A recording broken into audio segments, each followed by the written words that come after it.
यह कहानी है स्टीव जॉब्स की, जो एक गोद लिए हुए बच्चे के रूप में कैलिफोर्निया में पले बढ़े। स्टीव ने कॉलेज की पढ़ाई बीच में ही छोड़ दी क्योंकि उनकी दिलचस्पी किताबों और लेक्चर से ज्यादा असल दुनिया में थी। उनके पास ज्यादा पैसे नहीं थे, लेकिन उनके सपने बड़े थे। दोस्तों, एप्पल के सीईओ स्टीव जॉब्स की इनोवेशंस को कौन नहीं जानता? और अगर नहीं जानते और जानना चाहते हैं तो इस कहानी को पूरा सुने और देखें। उनके दोस्त स्टीव वॉजनियाक के साथ मिलकर उन्होंने अपने माता पिता के घर के छोटे से गैरेज में काम करना शुरू किया। दोनों ने कंप्यूटर बनाने का सपना देखा और इसी सपने के साथ उन्होंने अपनी कंपनी एप्पल की शुरुआत की। पहला बड़ा ब्रेक एप्पल आई के लॉन्च के साथ आया।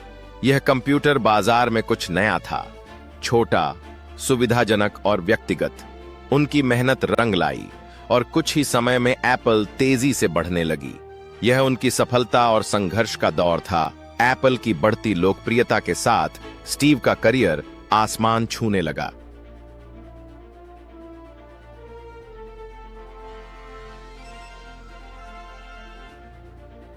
उन्होंने एप्पल बू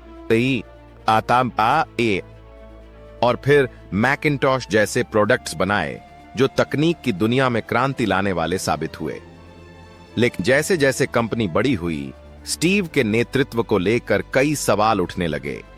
स्टीव को एक ऐसा व्यक्ति माना जाता था जो जुनूनी था, लेकिन साथ ही कभी-कभी दूसरों के विचारों को नकार देता था।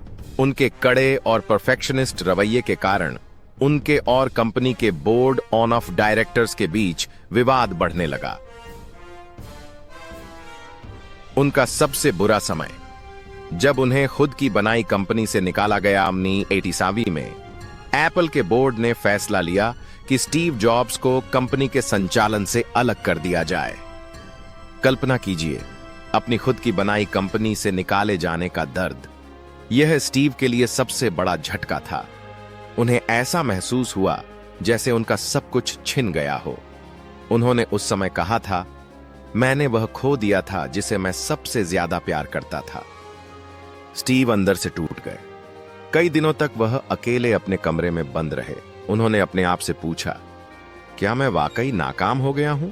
दोस्तों, होपफुल डायरीज की हर कहानी आपके जीवन को बदलने और आपको आगे बढ़ने की प्रेरणा देने का वादा करती है।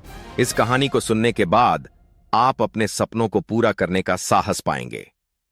दोस्तों, यही इस कहानी में ट्विस्ट आता है। स्टीव जॉब्स की असफलता से ही नई शुरुआत होती है। स्टीव ने इस असफलता को अपने जीवन का अंत नहीं बनने दिया। उन्होंने महसूस किया कि उनके पास खोने के लिए अब कुछ नहीं है, और यही उनके लिए एक नया मौका था। उन्होंने एक नई कंपनी शुरू की जिसका नाम था नेक्स्ट। यह एक कंप्यूटर प्लेटफॉर्म था जो भविष्य की तकनीकों पर केंद्रित था। शुरुआत में यह कंपनी ज्यादा सफल नहीं रही, लेकिन स्टीव इसे लगातार बेहतर बनाने में जुटे रहे। इसी बीच स्टीव ने एक और बड़ा दांव खेला। उन्होंने एक एनिमेशन स्टूडियो पिक्सार खरीदा। पिक्सार ने 1950 में टॉय स्टोरी नाम की पहली एनिमेटेड फिल्म बनाई जो एक ब्लॉकबस्टर साबित हुई। हम सभी में से अधिकतर ने यह फिल्म देखी ही है, और मैं दावे के साथ कह सकता होगा यह फिल्म आपको बहुत अच्छी लगी होगी। इससे स्टीव न केवल तकनीक बल्कि फिल्म इंडस्ट्री में भी पहचान बनाने लगे। कहानी का एक और मोड़ और यहां शुरू होता है। दोस्तों, स्टीव जॉब्स का कमबैक, उनकी इस टेक्नोलॉजी के खेल में वापसी। 1997 में एप्पल, जो स्टीव के बिना संघर्ष कर रहा था, दिवालिया होने के कगार पर पहुंच गया। इसी समय एप्पल ने स्टीव से मदद मांगी। स्टीव ने अपनी कंपनी नेक्स्ट को एप्पल को बेच दिया और खुद फिर से एप्पल के सीईओ बन गए। उन्होंने अपने अनुभव और नीतियों का इस्तेमाल करते हुए एप्पल को न केवल बचाया बल्कि उसे दुनिया की सबसे मूल्यवान कंपनी बना दिया।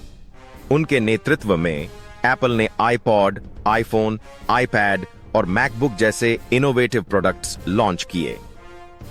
इन प्रोडक्ट्स ने पूरी दुनिया में टेक्नोलॉजी का चेहरा बदल दिया।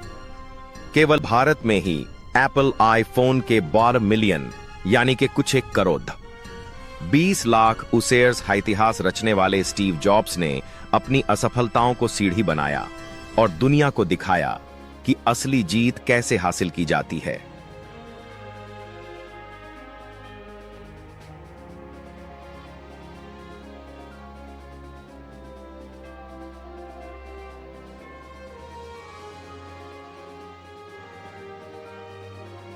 उन्होंने साबित किया कि असफलता स्थायी नहीं होती। जुनून और मेहनत के बल पर आप कुछ भी हासिल कर सकते हैं। गिरने के बाद उठना ही असली सफलता है। यह कहानी हर किसी को सिखाती है कि जब तक आप अपने सपनों पर यकीन करते हैं, तब तक कोई भी असफलता आपको रोक नहीं सकती। होपफुल डायरीज आपके लिए ऐसी प्रेरणादायक कहानियां लाता है जो आपको अपने जीवन के हर संघर्ष का सामना करने की हिम्मत देती हैं। आपके लाइक और सब्सक्राइब करने से हमें भी प्रेरणा मिलती है, ताकि हम ऐसे रियल लाइफ हीरोज की संघर्ष, सफलता और कमबैक की कहानियों को आप सभी तक पहुंचा सकें। चलिए साथ मिलकर इस प्रेरणादायक सफर का हिस्सा बनते हैं, आज जो आपके दिल को छू जाएं और आपको नई ऊर्जा दें।